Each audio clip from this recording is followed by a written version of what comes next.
So, what you gotta do is it's orange. I want to thank Paul for working with us here. What we're doing now is we are actually creating our own RJ45 connection from the Cat5 cable that we saw before. Here's what it looks like.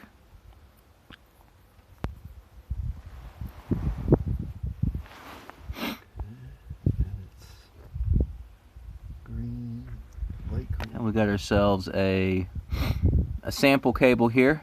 Make sure we get the cables, the colors twisted up and entered it in the correct slots. For those that haven't seen one before, here's what an empty jack looks like.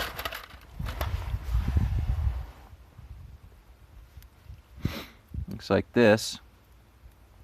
There's that gold.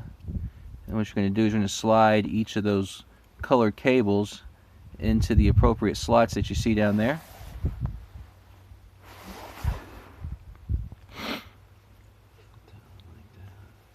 Light orange, light green, dark blue. And you really just follow the color coding from your sample.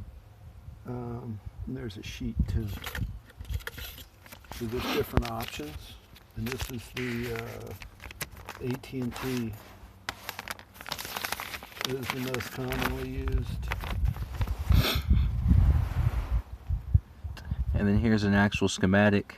And we're actually going to be using this T568B, the AT&T, which is the most commonly used setup.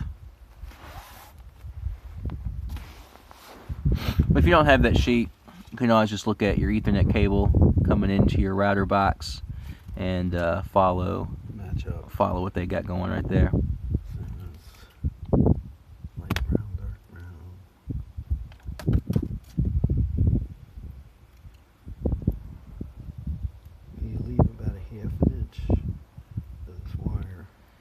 You want to leave yourself about ½ inch, that's what we're saying, because that's all you need to shove it in there.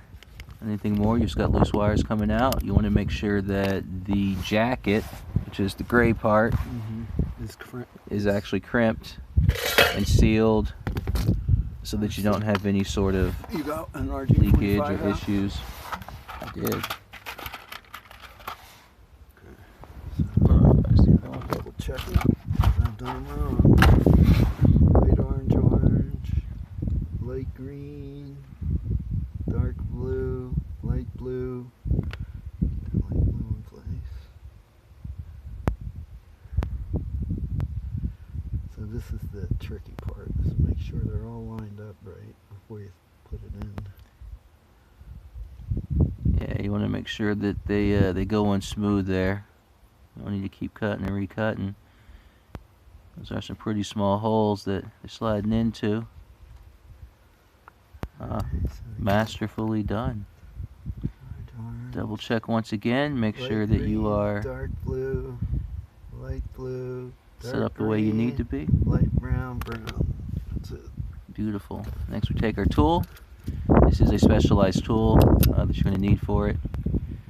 You slide it in as such, you squeeze.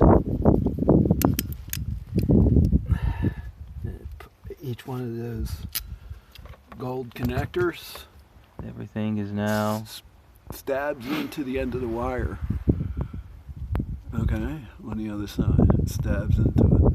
Okay, so that should be it right there. All right, thank you, Paul. We're now going to plug it in and then go take care of the injector side of things. So like we had said before, here is our PoE splitter, and so we're going to put this in to the splitter, and then we're going to go downstairs and put the injector in. So what the splitter does is it splits literally the data end from the power end, because everything's coming through here via the injector that I showed you earlier. And so we're going to go downstairs, set up the injector, and that'll be that.